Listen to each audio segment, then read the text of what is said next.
Ну що ж, весняний сезон давно закінчився, а відео принаймні про одне з тодішніх аніме досі немає. У принципі, я можу взяти щось популярне. ちゃんと見て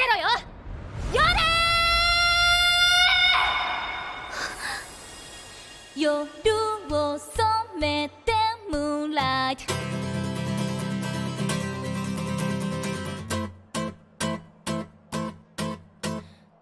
ふわふわ浮かぶ人の波に流されてく夜の渋谷市街の街 А тепер я вас уважно слухаю.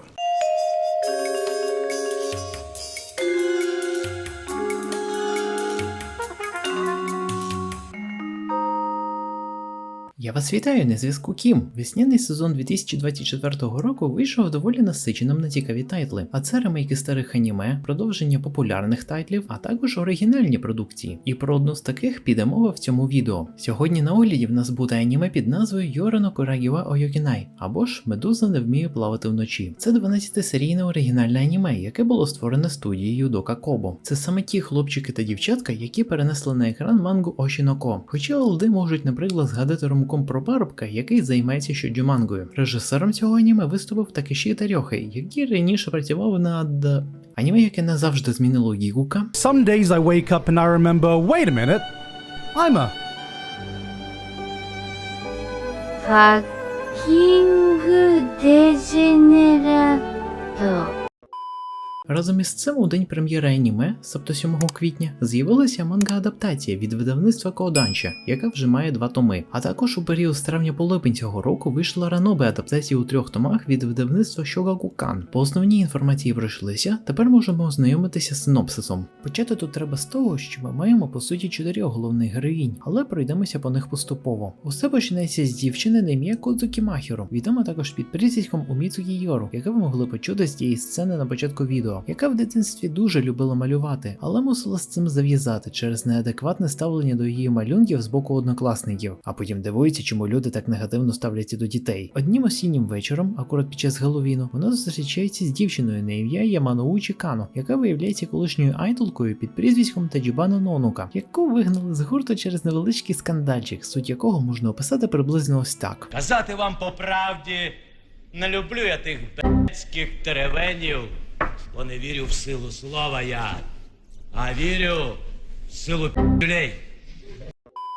А звів їх разом графіті з Медузою, який намалювала Махіру. І саме завдяки йому починається шлях анонімного колективу під назвою Джелі до популярності. І так, ця назва є натяком на їхню любов до медуз. До нього також долучається подруга дитинства Махіру на ім'я Ватасе Ківі.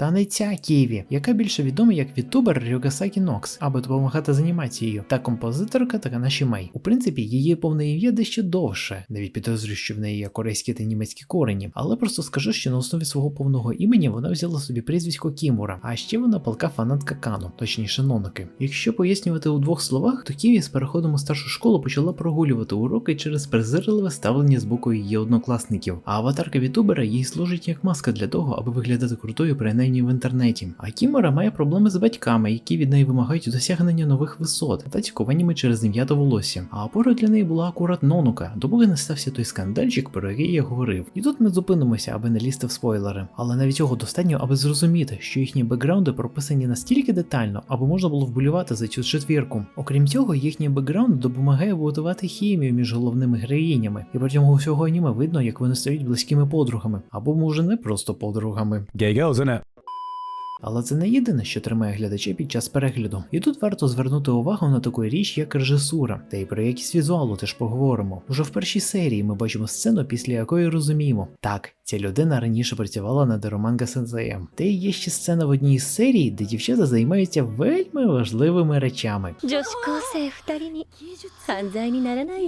Ну, особисто таке я й не засуджую. Але ми зібралися тут не для того, аби одягатися в мішки для сміття, а для того, щоб насолодитися тим, як медузи світяться. Власне, наша четвірка асоціюється з тими самими медузами, про яких згадується як у назві аніме, так і у вигляді натяків на кшталт назви гурту. І скрізь це аніме в різних формах подається основна мораль, що наймедуз не пливе лише за течією, вона здатна світитися яскравими барвами. Особливо це стосується малюнків медуз, які у важливі моменти з'являються на стінах через прожектори. А з урахуванням дуже якісного візуалу це викликає великий вау-ефект. Окрім цього, на своєму шляху дівчата зустрічаються з різними другорядними персонажами, які є цікавими з різних сторін. Починаючи від файної на вигляд мотоциклістки, хоча без силікону в певних місцях не обійшлося, яку в принципі можна назвати дорослою версією Ківі, закінчуючи вонабі айдолкою, яка на ділі є турботливою матір'ю. І власне їхня сюжетна лінія але не ідеально вписується в основну тему аніме, оскільки вони самі проходили те, що пройшли головні героїні. Та все ж є моменти, які викликають питання. Не скажу, що це саме критика, але особисто в мене над головою виникав знак питання. Перш за все, Матуся Кано. Вона є типовою номінанткою на звання Мати року. І цю номінацію вона заслужила тим, що відмовилася від своєї доньки після того самого скандалу, оскільки їй більше важлива популярність її гурту. Не скажу, що це погана реалізація цього тропу, урешті-решт я бачив і гірші варіанти, але він доволі заїжджений. І через це виникають питання до останніх серій. Типу, я радий, що все для них добре закінчилося, але хотілося б, аби цей момент трохи більше розписали. А перед тим, як перейти до музики, я вкотре нагадаю про те, аби ви донатили на ЗСУ. Ви можете самі обирати, кому донатити, але ви також можете знайти актуальні збори в описі до цього відео та в моєму телеграм-каналі. Окрім цього, ви за бажанням можете підтримати мене фінансово через Монобанк, Кофі, BaseBuyMono або Donatello. Так довелося змінити платформу через виборки BuyMeACoffee. Свою подяку я висловлюю своєму кавунчику Владиславу Піпідосі, а також і дякую пану Джобу Сміту за донат через Donatello. З цим ми розібралися, тепер перейдемо до музики. У принципі, деякі з пісень, які з'являються в цьому аніме, ви можете спокійно додати до свого Spotify або YouTube Music. І це стосується не тільки опенінгу та ендингу, які супроводжуються дуже красивим відеорядом, що в весняному сезоні були і крутіші опенінги. Це також стосується тих пісень, які мають авторство гурту Jelly. Урешті-решт, деякі з цих пісень з'являються замість ендингу в певних серіях. Слухати їх одне задоволення. Та й відеоряд зроблений на високому рівні. Мало того, що аватарка Кану у вигляді тієї самої Jelly виглядає дуже мило, так і тло зроблено ніби з любов'ю. Ну а тепер підведемо підсумки. Узагалом ми маємо справу з чудовим аніме про дівчат, які попри своє не дуже вдале минуле, мріють зробити щось неймовірне, бо вірять, що наймедузи не можуть плавати самостійно, та вони здатні світитися так, що не можна відвести очей. І хоч є питання до останніх серій та до матері Кано, та все ж головні героїні, музика та візуал перебивають це. Однак неясно, чи зможе це аніме ввійти в десятку найкращих цього року, бо все залежить іще від осіннього сезону, та й літній досі триває.